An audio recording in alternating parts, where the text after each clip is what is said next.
La charla, la Central San Martín y los Coroneles, ex 25 de mayo, que esas entraron allá por el año 1998 en el régimen de la ley 6498. Tienen un régimen distinto a las que vamos a ver más adelante, esas las maneja GEMSA. No vamos a hablar de Carrizal, que la hizo en su momento hidráulica y que hoy está en CEMSA. Tampoco de Niwil 4, que por ahí salen algunas de las filminas. Se inauguró en 1997, cuando ya se habían privatizado las centrales del Diamante y del Atuel, y tampoco Potrerillos, que se inauguró posteriormente, que tiene otro régimen distinto. O sea que fíjense lo que vamos a dejar afuera. Bueno, vamos un poco a los antecedentes. ¿Quién es ex Agua y Energía? Acá. ¿Nadie? Son todos jóvenes. Bueno, como saben, Agua y Energía, nuestro país, antes de la ley 23696, que fue la ley de regulación que privatizó, en realidad es el antecedente, la ley de regulación del Estado, de reforma del Estado. Todo estaba integrado verticalmente, el Estado planificaba, operaba, mantenía, desarrollaba, todo era de competencia estatal. Ahí vemos, fíjense, que en un primer momento Agua y Energía, ya por la década del 40, se hacía todo. Luego hubo una crisis allá por mediados de los 70, fines de los 60, principios de los 70, acá asciende el ingeniero, y la parte de desarrollo de proyectos hidroeléctricos pasó a Hidronor. Hidronor fue, si se quiere, lo más importante en desarrollo de proyectos hidroeléctricos, en prospección del recurso, desarrollo y además generación, operación y mantenimiento de grandes centrales hidroeléctricas. La mayoría de las centrales argentinas del sur, las más grandes, las hizo Hidronor.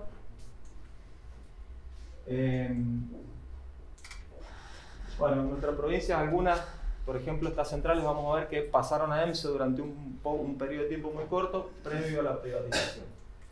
Pero bueno, crisis del 89, yo me acuerdo, tenía 16 años, 17 años, me acuerdo de esa crisis. Pero bueno, junio del 2022 estamos discutiendo lo mismo. ¿Se acuerdan de la película Hechizo del Tiempo, no? La de Bill Murray, el tipo se levantaba todos los días a las 6 de la mañana, ¿viste? Y no podía salir del sitio. Pero bueno, crisis de 1989. Lo que les explicaba, ley 23696 de reforma del Estado, se reconvierte al sector eléctrico con ciertos parámetros, libre funcionamiento de los mercados, incorporación del capital privado, criterios de eficiencia. El sector se entendió, había cumplido su ciclo, necesitábamos inyectar dólares frescos al sistema. Habían una serie de problemas que no los voy a nombrar ahora, todos lo conocen y si no, no viene al objeto de la charla. Lo que queríamos era lograr suministros eficientes, tarifas razonables que generen o que reflejen los costos de producción. Lo mismo que venimos discutiendo hace, no 30, pero bueno.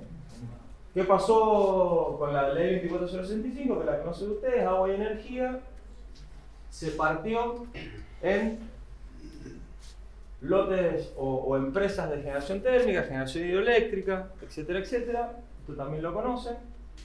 La generación hidroeléctrica se generaron 8 unidades de negocio, unidades económicas que se privatizaron. Se privatizaron los paquetes accionarios, el Estado constituyó sociedades y se licitaron las acciones. Nosotros en Mendoza teníamos básicamente dos sistemas importantes, que eran el sistema del Diamante y el sistema del Atuel, con diversas centrales hidroeléctricas, presas y centrales hidroeléctricas, que en su mayoría no, la totalidad habían sido construidas en algún momento por el Estado Nacional. Desde 1945 que se empezó a hacer Niwil 1, que por el Tratado del 47 se comprometió la Nación a transferir a Mendoza y que nunca había ocurrido, hasta el año 1997 eso no ocurrió. Y el sistema del Diamante con Agua del Toro, Los Rayunos y el Tigre, con una capacidad instalada de 388 megas. Acá está el sistema del Atuel, con Ñubil 1, la presa del Ñubil y la central Ñubil 1, Aysol y Ñubil 2, Tierra Blanca Ñubil 3, la presa Valle Grande, 290 megas, y bueno, en 1997 Ñubil 4. Estos eran los dos sistemas más importantes que tenía Mendoza, que eran de propiedad de agua y energía, y había que, con esta nueva ley que se había creado, empezar a negociar con la provincia qué iba a pasar con esos activos, en función del marco creado por esta ley de reforma del Estado. Fíjense que esto dio origen, porque también se privatiza YPF, o se sanciona la ley de privatización de YPF, y esto abre por 2 o 3 artículos claves de las leyes. Fíjense la 24065, mandaba a que el Estado Nacional acordara con las provincias a ver qué iba a hacer con estos activos que eran del Estado Nacional, que tenían que pasar a las provincias. Pero además, por una cuestión de competencias de jurisdicción y de competencias no delegadas al gobierno federal, habían cuestiones que necesariamente debía resolver la provincia, que no eran de injerencia del gobierno nacional. Con lo cual la provincia debía adherir a la ley nacional. Y esto generaba, ustedes saben, obviamente, una negociación entre las dos partes. Pero además, la ley 24145 de federalización de hidrocarburos, que mandaba a privatizar YPF, tenía un artículo clave. Mendoza mantenía una creencia con el gobierno nacional por regalías de petróleo y gas, históricamente. A ver, acá hago un paréntesis, y siempre escucho en el sector, no, porque agua y energía, y es verdad, era muy bueno, pero también había una discusión, desde mi mundo del derecho lo digo, del tema del federalismo, porque agua y energía estaba en Buenos Aires, la casa central. Y la casa central de YPF estaba en Buenos Aires, la de gas del Estado estaba en Buenos Aires, y la de Entel estaba en Buenos Aires, y la de ella, así sucesivamente, varias empresas nacionales atendían en Buenos Aires. Mendoza tenía una pelea histórica con la Nación, que en 1982 pudimos tener agua y energía, la regional de agua y energía en Mendoza, pero la Nación mantenía deudas con la provincia en materia de regalías de petróleo y gas. Bueno, la ley de hidrocarburos, obviamente, necesitaba a la Nación que los diputados nacionales levantaran la mano. Vamos a privatizar YPF, muchachos. Le vamos a dar bonos de consolidación hidrocarburíferas que tienen como fin, dice la ley, adquirir los bienes de propiedad del Estado Nacional, que estén en las provincias. Y entonces esto abrió una negociación que, por ley 6087 y 6088 de la provincia, transformaron en un convenio por el cual se transfería a título gratuito el Ñubil en cumplimiento del Tratado del 47, ese no lo tuvimos que pagar, pero todas las demás centrales y presas del Ñubil, Mendoza las pagó con bonos de consolidación hidrocarburífera gracias a la privatización de YPF. Quiere decir que esos bienes son de Mendoza. Pero como estábamos en el marco de la ley de reforma del Estado, el gobierno nacional obligó a la provincia a constituir 2 sociedades de propósito específico, Hidroeléctrica Ñubil y Hidroeléctrica Diamante. La Nación metió los bienes de su propiedad del sistema del Diamante, Agua del Toro, Los Rellunos y el Tigre, y la provincia metió sus activos comprados al gobierno nacional en una sociedad que se llamó Hidroeléctrica Ñubil, Sociedad Anónima. Y se privatizaron las acciones. Se llamó una licitación pública internacional y se privatizaron las acciones.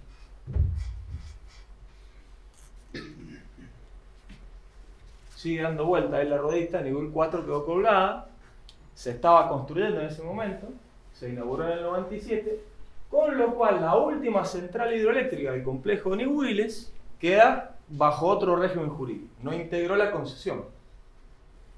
La provincia otorgó las concesiones de uso del recurso hídrico, la Nación le metió a esas sociedades las concesiones nacionales de acceso a la capacidad de transporte, comercialización de energía en el MEM, etc. Se licitaron las acciones y entonces tenemos un chino para los abogados y para los ingenieros. Yo no lo entiendo mucho y hace 22 años que ejerzo el derecho. Ustedes no sé, pero acá tenemos recurso, complejo hidroeléctrico, bienes. Y me falta un cuadradito acá abajo, que es el acceso a la capacidad de transporte. Entonces tenemos un sistema hidroeléctrico con bienes, concesiones, recursos, que son dos, salto más el recurso hídrico. Porque con el agua no hago nada, si no tengo la pendiente no puedo generar energía eléctrica. Así que son dos. Los bienes y el acceso a la capacidad de transporte, que si no tengo la capacidad del acceso y la concesión nacional para inyectar la energía a la red, no tengo nada. Eso hace que tenga yo en el sistema bienes que son de la provincia, concesiones que son de la provincia y del Estado Nacional, que confluyen en esto que para el derecho es bastante complicado. Con normas, papelitos, que son de distintas jurisdicciones, que tienen distintos regímenes de leyes nacionales y provinciales. Donde, si no tengo el recurso, la central no sirve. Si tengo el recurso pero no la central, tampoco. Si tengo el recurso y la central pero no tengo la concesión, tampoco. Con lo cual, todo tiene que estar funcionando perfectamente. Y si no tengo tarifa, ni les cuento. Pero bueno. Esto no lo voy a aburrir. De ahí se pagan regalías nacionales, se le paga al Departamento General de Irrigación, se le paga al Poder Concedente Nacional, que es el que me autoriza esta capacidad de acceso y comercialización de energía en el MEM. Bueno, no importa. Ahora bien, cuando hablamos de estos sistemas privatizados, dice el Estado no existe. Esto lo manejan los privados, que ponen el precio, que manejan las centrales. Yo lo que les estoy diciendo es mi opinión, después ustedes me pueden retar al final, me dicen la suya y acá charlamos entre ambos. ¿Me puedo ir para acá caminar? Porque yo soy medio nervioso y me gusta caminar. Bueno. Entonces, bueno, teníamos el sistema, dijimos, de agua y energía integrado verticalmente, donde el Estado hacía todo, y ahora hemos pasado supuestamente a un sistema donde el privado hace todo. Ahora bien, las normas tienen un diseño. Nuestro marco regulatorio eléctrico tiene un diseño normativo que tiene para el Estado un rol que podemos interpretar secundario o no de acuerdo a lo que cada uno le parezca. Por ejemplo, tenemos el Consejo Federal de Energía Eléctrica, Ley 24065, que tiene capacidades o facultades de coordinación, tiene, si me va la onda, tiene facultades de asesoramiento del Poder Ejecutivo y tiene facultades de planificación, dice la ley. Paréntesis, la ley no genera realidad. Yo puedo escribir una ley que todos vamos a ganar $900.000 mensuales y eso no se va a cumplir. Estamos hablando de leyes, digamos, diseño normativo de un marco regulatorio para un sector que son fierros, donde la realidad legal va por acá y la realidad física o de los electrones puede ir por acá. Hablemos de las leyes, ¿no? Eso es el Consejo Federal de Energía Eléctrica. Supuestamente es federal, donde están representadas todas las provincias, todos los sectores. Luego tenemos el ENRE, que tiene facultades de control de legalidad, de acuerdo a la ley, competencia reglamentaria. Luego tenemos la ORSEP, en todo lo que es materia de hidroelectricidad. La ORSEP es el Organismo Nacional de Seguridad de Empresa, que es el que tiene que todo lo relativo a seguridad, planes de acción, capacitación, etcétera, es competencia de ORSEP. Pero luego, los poderes concedentes provinciales y nacionales tienen injerencias de planificación sobre el sector hidroeléctrico. Cada vez que Hidroeléctrica Neuquén o Hidroeléctrica Diamante quieren aprobar un plan de inversión o un plan de repotenciación o un plan de mantenimiento, tienen que pedir autorización al poder concedente, que en el caso de INISA es la provincia, en el caso de IDISA es la nación.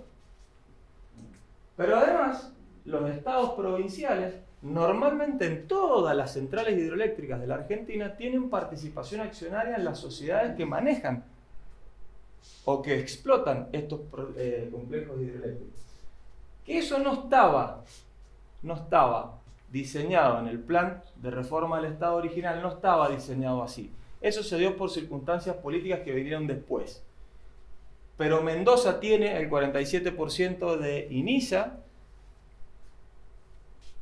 tiene el 39% de IDISA y Neuquén tiene participación accionaria en las centrales del sur y también la provincia de Río Negro, etcétera, etcétera.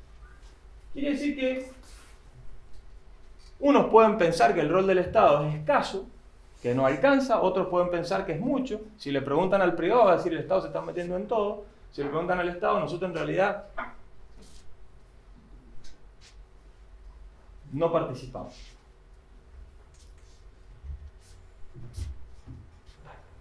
¿Qué nos interesa?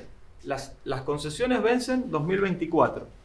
En junio inicia o las concesiones provinciales de Hidroeléctrica Ñuble y en octubre las de IDIS, Hidroeléctrica de Amán. Antes de entrar de lleno a lo que es los planes, o qué se puede hacer con esto, que no son muchas las opciones, porque la ley no tiene un abanico ilimitado de opciones, a mí me gusta siempre hacer una... Eso me van a enseñar los ingenieros. Digamos, acá hay un caño que me estoy llevando por delante. Entre lo técnico, que es lo que ustedes hacen, 9,8 metros sobre segundo al cuadrado, eso no lo puedo derogar. Por más que los abogados queramos, no se puede derogar. O sea, es una ley física. Y lo político, que es, hacemos lo que queremos, derogamos el 9,8 metros sobre segundo, decimos que no hay inflación, que estamos todos fantásticos, que vamos a hacer los gasoductos, que vaca muerta, no sé qué, todo lo que ya saben. Bueno, ahí juega la seguridad jurídica. Yo me puedo poner de acuerdo y entre nosotros decir que vamos a hacer, no sé, 2 centrales hidroeléctricas en el cacique Guaymallén y después hay que salir a hacerlas, ¿no? Hay que importarlo bien, construirlas. Entonces, bueno, esto es muy importante, porque si no tenemos claro esto, bueno, estamos discutiendo lo que hace la Argentina hace 40 o 50 años. Vamos al COIRCO y decimos, viene un técnico, un ingeniero y me dice, mire, no, escúcheme, si hace una central hidroeléctrica y regula el cauce, usted va a tener menos peligro de crecida, va a tener más agua. Y después viene el político y le dice, no, mire, porque nos están robando. Y el COIRCO, teóricamente, es una institución que tiene que moverse por lo técnico, no por lo político. Pero bueno, son...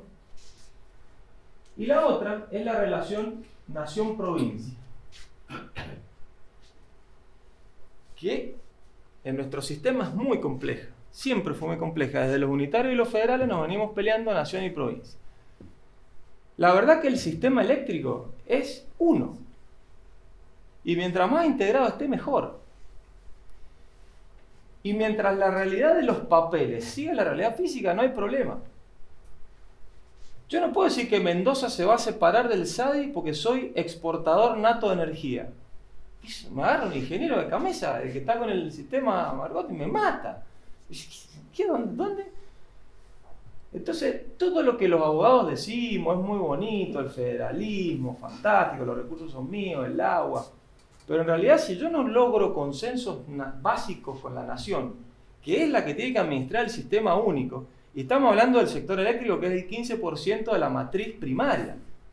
Si a esto le meto el gas, le meto el petróleo, le meto el transporte, y todo se reduce a un problema nación-provincia, imagínense lo que pasa.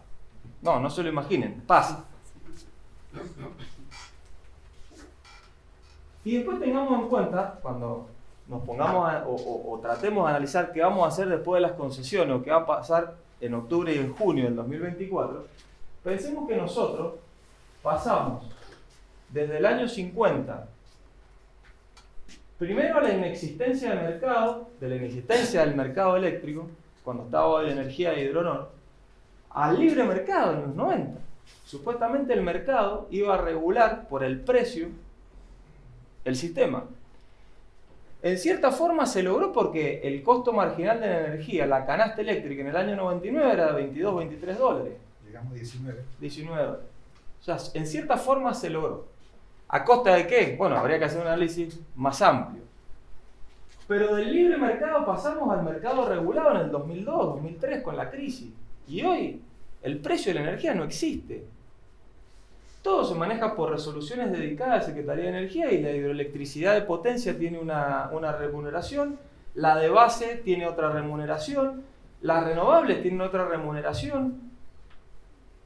Están prohibidos los contratos entre partes, no hay contratos a término.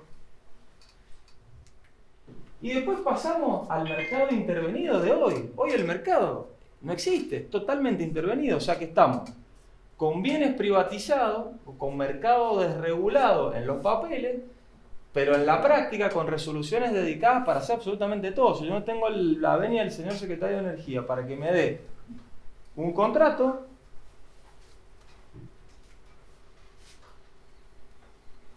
esto es del 2015. Yo les mostraba la diapo del 89 con la crisis, cuando desregulamos el sector. Bueno, después de 30 años llegamos a este decreto. Ausencia de un esquema tarifario que brinde señales hacia un consumo eficiente y racional de energía. Sí, es así. Escasos niveles de reserva operativa, menos del 5%. Hoy estamos importando diésel para generar energía. Está bien, la materia renovable, yo coincido absolutamente con los 2 minutos que lo escuché, coincido absolutamente. Argentina se gastó en el plan Renovar 20.000 millones de dólares para generar el 20% del 15% verde. El 20% del 15%, que la matriz primaria argentina es el 2%.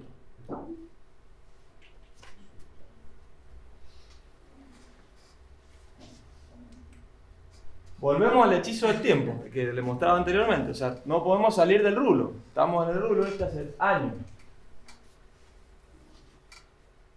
Trabajemos opciones IDISA. ¿Cuáles serían las opciones al final de la concesión desde la óptica del gobierno de Mendoza, desde la provincia de Mendoza, no desde el gobierno, yo no represento al gobierno, pero desde la provincia de Mendoza? ¿Qué haríamos con IDISA? IDISA, los bienes que integran la concesión son del Estado Nacional.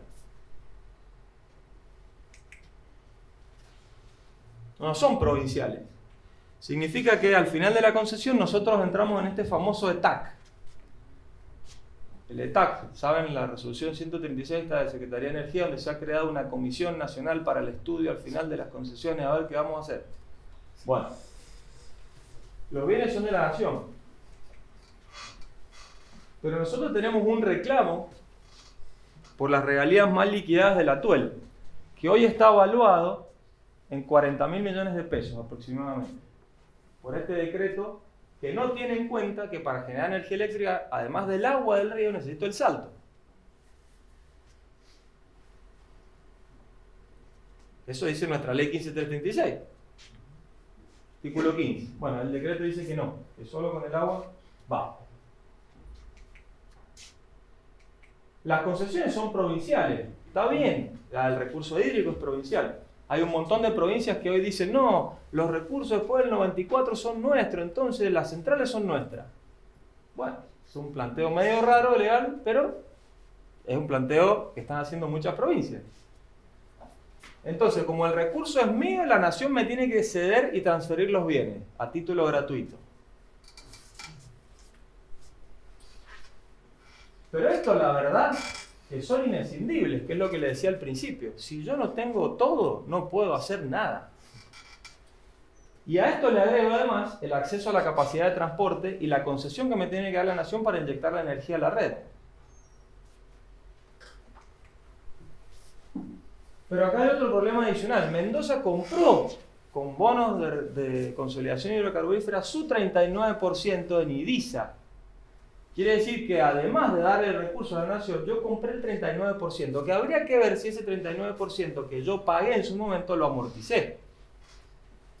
Y ahí entramos en otra discusión, porque cuando a mí me transfirieron ese 39%, la energía me la pagaban en dólares, y hoy me la pagan en billete del estanciero. Entonces hay que ver, y durante muchos años me la pagaron en billete del estanciero, hay que ver si eso lo recuperamos en algún momento. Vamos a ver las opciones en INISA, donde sí ahí estamos mejor parados, porque en INISA nosotros Mendoza pagó esas centrales y esas presas. Y además tenemos el 47% de la sociedad generadora.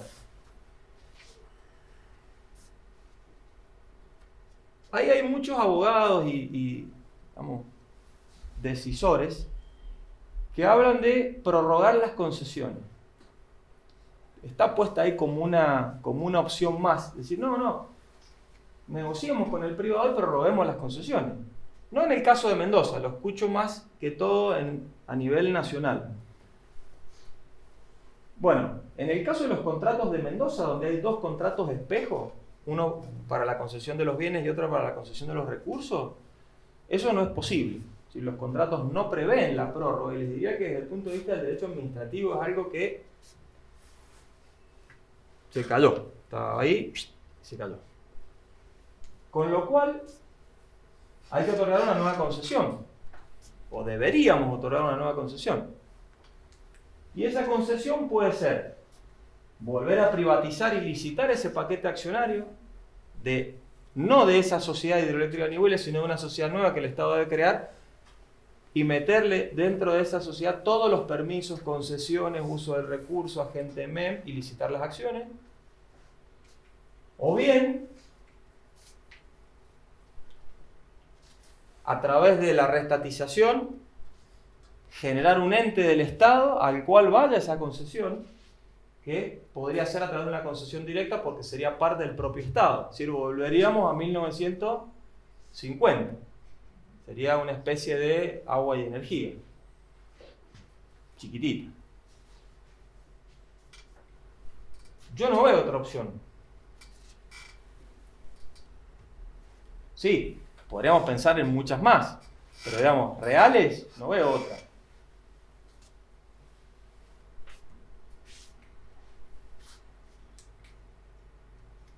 En las conclusiones, a mí lo que me gustaría dejar claro es, primero, que hay que hacer valer los derechos provinciales. Estoy de acuerdo. Mendoza tiene derechos adquiridos, compró sus bienes y tiene derechos adquiridos por estas regalías mal liquidadas que la Nación nos debe, con un dictamen favorable del Procurador del Tesoro que dijo en el 2018 que ese decreto hay que derogarlo. O sea, eso es un derecho que nosotros tenemos. La verdad que también las dos centrales, los dos sistemas están concesionados a la misma empresa. Y hoy esos dos sistemas, Nihuiles y Diamante, funcionan como una sola empresa. Con lo cual ahí hay economía de escala, que habría que ver si eso se desarma, cómo queda y si eso es negocio o no es negocio. Lo planteo como una cuestión. Por eso hay que minimizar los costos de transacción y hay que aplicar la legislación actual. Es verdad que luego de la reforma del 94, luego de la reforma del 94, Mendoza dicta la ley 6497 y 6498 y hoy la concesión para el recurso hídrico la da la provincia y no la nación. Si uno lee los contratos de concesión de INISA y DISA, la concesión para el recurso hídrico lo daba la nación. Y Mendoza repetía, pero no la concesión para generar energía eléctrica, sino la concesión para el uso no consultivo del agua, que es la que daba irrigación por el 198 de la Constitución Provincial. Hoy tendríamos que dar dos concesiones. La del uso no consultivo del agua y la de generación de energía eléctrica a partir del recurso hídrico. Nación solo daría la concesión para inyectar la energía en el MEM, que antes era una sola concesión y hoy se ha desmembrado, desde mi humilde punto de vista, esta parte porque Mendoza es dueña, por el 124 de la Constitución, de sus recursos naturales. Hay que unificar regímenes. Tenemos 6, 7 centrales hidroeléctricas bajo distintos regímenes. Tenemos contratos de operación y mantenimiento por un lado, tenemos concesiones por otro, con distintos precios, unas en pesos, otras en dólares. En una se hace carga hidráulica, en otra se hace... Esta es una oportunidad, o sería una oportunidad para unificar regímenes. Y obviamente lo más importante es priorizar el capital humano especializado, porque en estas centrales la concesión se transfiere con las personas que manejan las centrales, con el personal que está a cargo del mantenimiento y es empleado de la empresa. Y esto lo dice expresamente el contrato de concesión.